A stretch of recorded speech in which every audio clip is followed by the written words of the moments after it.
Hello everyone, this is Arthur again. I'm going to do a quick video which should be helpful to a lot of people with M113K engines or 112K engines. This is a S55 that I work on this car very often. And last time when it was here, I did a supercharger bearing on it. And for whatever reason, this piece broke off. I had straps here to hold this down so I can unbolt the bolt. And I don't know if this had a crack or what, this pin, and this piece broke off.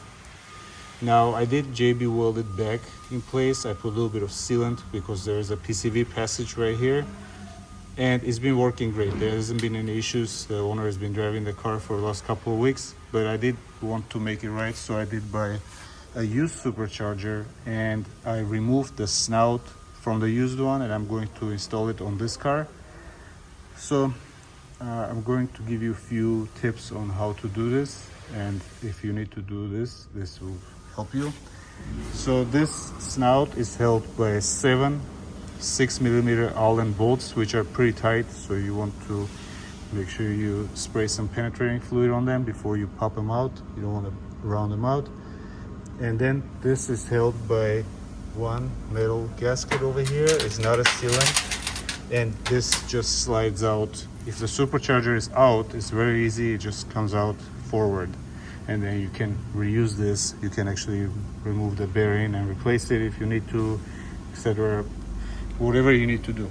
Now, the problem I had was I wasn't sure if this snout, I was able to remove it while it was on the car or no, while the supercharger was on the car or not. So what I did is, first things first, I drained the fluid.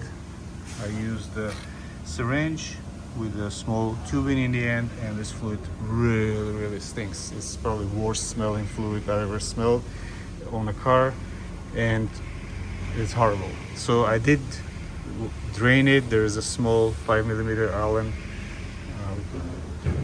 nut there. This one you have to drain, and you can get to it from there. And then I was able to remove all the bolts, which the top ones are easy, there's access to them. However, the bottom ones, they are kind of hidden. So I did use a long bolt type Allen 6 and a straight Allen 6 as well to get them out, but a long one. And I did have to look with my camera and kind of work it finely to get to them, and I was able to remove all the bolts using magnets, and I didn't have to disturb the supercharger.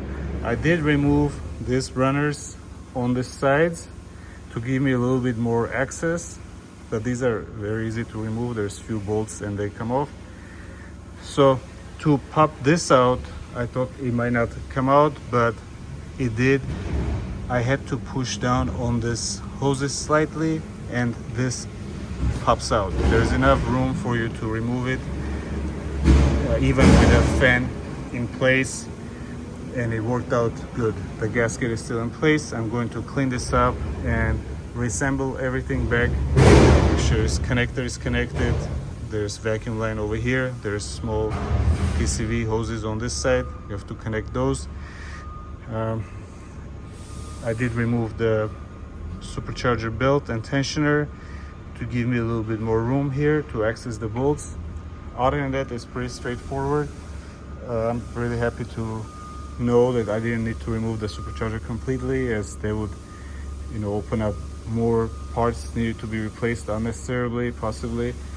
Or I know that this supercharger is working good, and I didn't want to replace it with a complete another supercharger, which I have, but I didn't want to do it because I would risk of possibly putting a supercharger that is not working correctly or something is wrong with it. And this one, we know 100% is working, so I would like to reuse it.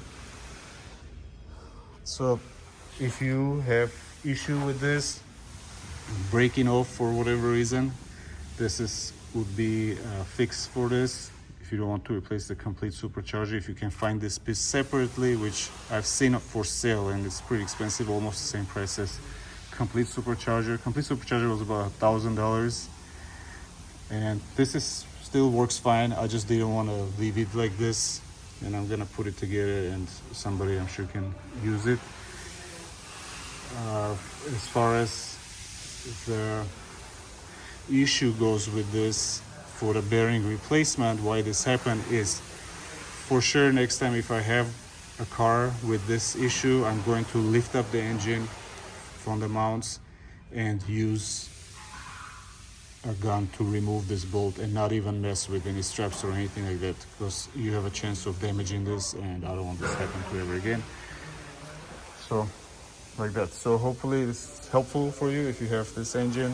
If this engine comes, as a lot of you know, on E55 CLS55 SL55 S55 CL55 G55, a lot of Mercedes from this era, 2003, 2006, 2000 up to 2009 or 11 on a G-Wagon.